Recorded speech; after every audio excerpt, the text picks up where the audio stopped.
Ladies and gentlemen, welcome to Labi Luba B.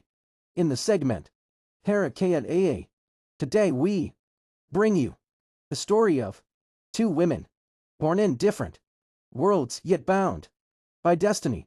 On one side was Princess Diana, the people's princess, trapped in the golden cage of royalty but adored by the hearts of millions. On the other side was Jemima Goldsmith, a daughter of British aristocracy, who gave up her world to marry Pakistan's national hero Imran Khan.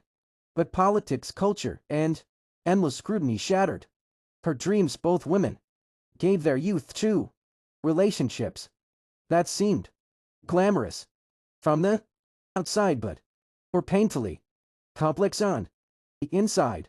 Both endured loneliness, pressure, and relentless public gaze. One paid with her life and became immortal. The other lives on, writing a new story of her own identity. The question remains, is fame and love truly a promise of happiness, or is it a double-edged sword, shining bright, yet cutting deep?